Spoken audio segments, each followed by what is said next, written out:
Alassane Ouattara a déclaré vainqueur de la présidentielle en Côte d'Ivoire. Le président sortant, candidat du RHDP, remporte le scrutin dès le premier tour avec 83,66% des voix.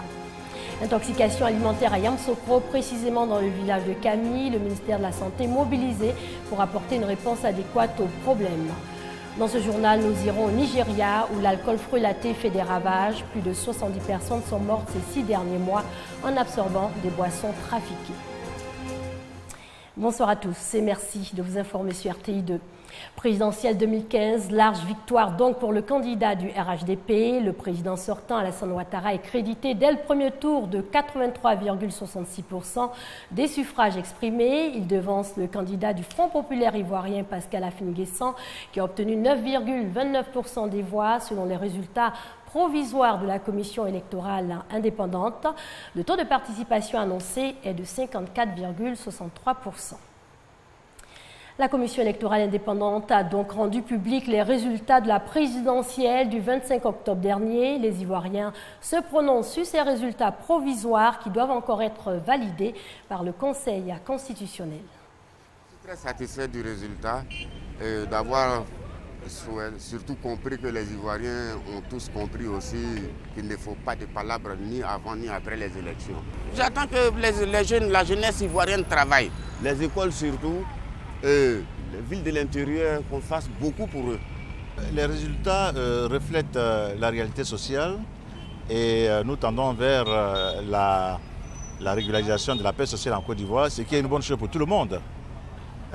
Cependant, malgré les efforts du président de la République en termes de travaux d'investissement, le taux de participation a laissé quand même les Ivoiriens un peu sur la faim. Mais il y a deux facteurs qui expliquent cela. Le premier facteur, c'est que ceux qui étaient chargés de la campagne n'ont pas fait la campagne ni dans les populations rurales, ni dans la population urbaine. Il y a eu trop de bruit, alors qu'il fallait faire une campagne de proximité, aller voir les parents, leur expliquer les objectifs du président pour 2020 et surtout mettre l'accent sur sa réalisation, les réalisations qu'il a faites. On le remercie. Au moins il y a eu la paix, la tranquillité, c'est tout ce qu'on pouvait demander à Dieu. Je pense que le souhait de tous les Ivoiriens était exaucé, c'est la paix. Avant tout la paix et après tout la paix. Je suis satisfaite des résultats. Le président, il travaille. Et je suppose qu'il n'a pas encore fini. Donc l'administration étant une continuité, il achève et puis un autre candidat pourra prendre sa place après. Ce n'est pas la peine de faire des palabres et tout. Nous avons besoin de la paix et on réagit comme des hommes de paix. Nous-mêmes, c'est ce qu'on attend depuis fort longtemps. On veut qu'on donne les résultats pour qu'on puisse aller au travail et aller faire tout ce qu'on veut. Les jeunes aussi manquent du boulot. On cherche du boulot, ça fait 5 ans qu'on est là. On cherche du boulot, on n'en trouve pas. Si le président peut faire quelque chose pour nous. Et on vient de l'apprendre, en bref, Cour pénale internationale, l'ouverture du procès de l'ex-président ivoirien Laurent Gbagbo a été reportée au 28 janvier 2016. Direction la région du Bélier où le village de Kami, dans la commune de Yamoussoukro, vit une tragédie. Depuis samedi dernier, plusieurs cas d'intoxication alimentaire déclarés chez les enfants. Bilan 5 morts et 10 malades. Soro Corona et Kwadio Kwame. Atmosphère de désolation et d'affliction à Kami, village de la commune de Yamoussoukro. En effet, un mal mystérieux s'abat sur ce village peuplé de 3000 âmes depuis le samedi 24 octobre dernier. Une maladie qui s'attaque uniquement aux enfants de 2 à 11 ans. Une petite fille de 2 ans, 4 mois, elle s'est sentie mal. Donc on a décidé de l'envoyer à l'hôpital de Séman. En cours de route, la petite fille a eu des convulsions. Ça n'allait vraiment pas. Donc la maman a décidé de la ramener à la maison parce qu'elle ne pouvait pas continuer jusqu'à l'hôpital. À son retour à la maison, ils ont essayé de la traiter traditionnellement. Actuellement, nous avons 4 morts sous la main. Bilan, 4 morts, 15 malades dont 2 dans le coma. Depuis le déclenchement de ce drame, les populations de ce village ont décidé de mettre les autres enfants du village en quarantaine pour éviter toute contamination. En attendant que les sources de cette tragédie soient élucidées par les autorités sanitaires, Kami est plongé dans une psychose de peur. Les enfants, ils n'ont pas les mêmes domiciles, ils sont dans le même îlot. Mais il se trouve que, étant dans leur habitation, on ne sait pas ce qu'ils ont mangé. Donc on ne peut pas dire que c'est forcément les aliments qu'ils ont consommés qui fait qu'actuellement tout le monde est hospitalisé. À Yamoussoukro, les autorités sanitaires et l'Institut d'hygiène de Côte d'Ivoire sont à pied d'œuvre pour déterminer l'origine de ce mal. À l'heure où notre équipe de reportage quittait Kami, 4 nouveaux enfants atteints de ce mal mystérieux ont été admis au centre hospitalier régional de Yamoussoukro. 5 morts et plus de 10 malades, c'est le bilan de cette tragédie qui a été revu à la hausse. Les autorités sanitaires sont à pied d'œuvre pour apporter une réponse à ce problème. Tout de suite, la réaction du directeur de l'Institut national d'hygiène publique. Dès la notification de ces cas, une équipe multidisciplinaire du ministère de la Santé et de la lutte contre le sida s'est rendue dans le village. Nous avons retrouvé 9 autres cas dans le village. Ils ont été conduits et admis au CHR de Yamoussoukro. Parmi les 9 internés, 3 étaient dans un état comateux. Ils ont été admis au service de réanimation du CHR de Yamoussoukro. Ils sont décédés au cours de leur prise en charge. Ce mardi 27 octobre 2015, 3 autres cas ont été signalés par nos équipes sur le terrain et admis à l'hôpital pour une prise en charge adéquate. Les équipes d'investigation ont noté une notion d'utilisation d'herbicides et de pesticides dans le périmètre de jeu des enfants. Les examens sont en cours pour déterminer la cause de cette épidémie. Cependant, une intoxication aux organochlorés ou aux organophosphorés est fortement suspectée.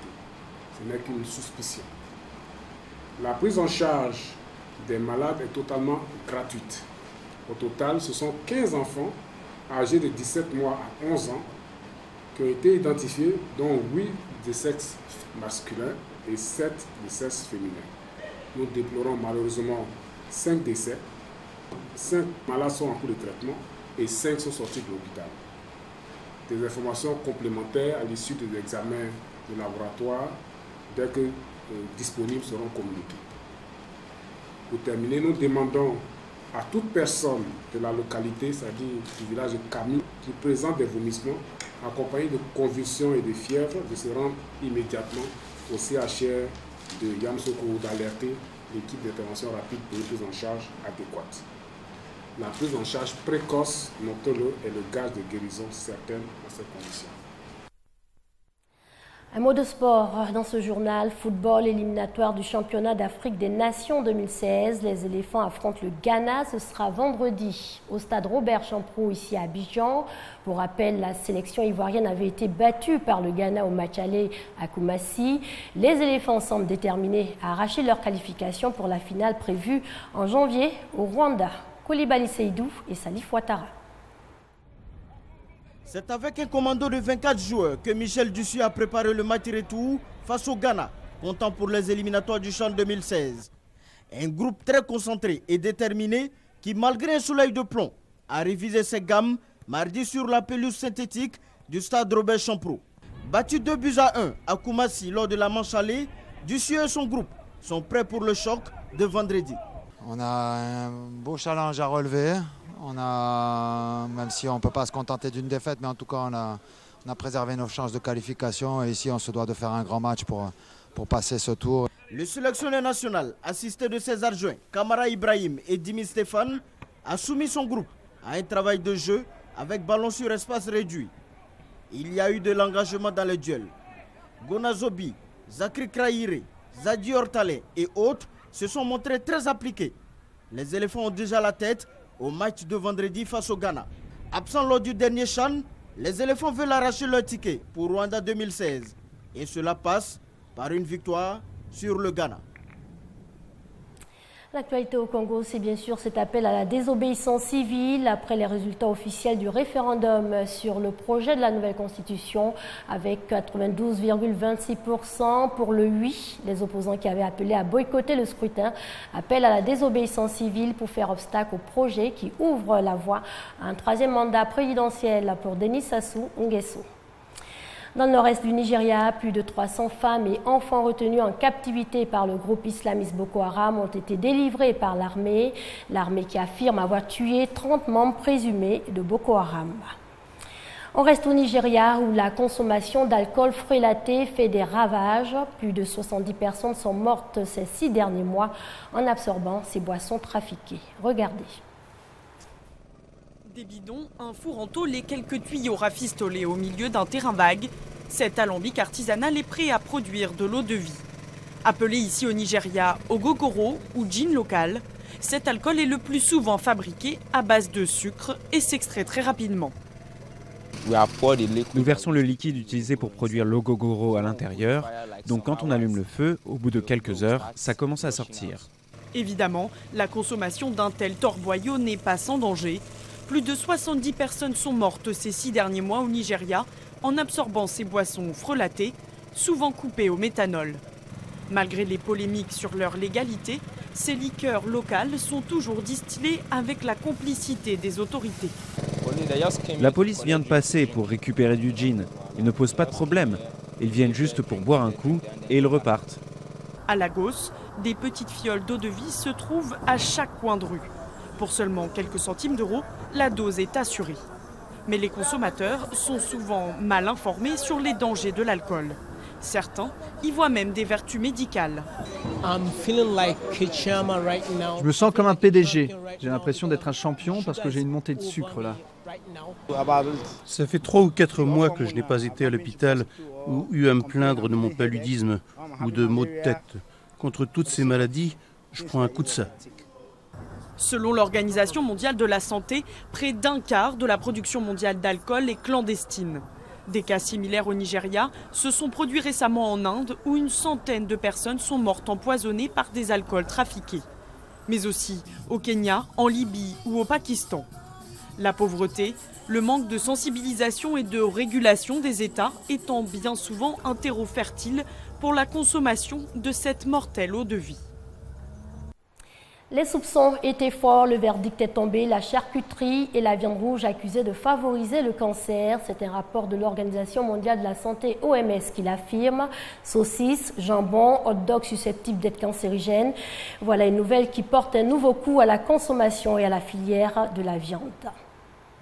La charcuterie et la viande rouge accusées de favoriser le cancer, les représentants de la filière viande, notamment en France, multiplient depuis lors les critiques contre ce rapport de l'OMS.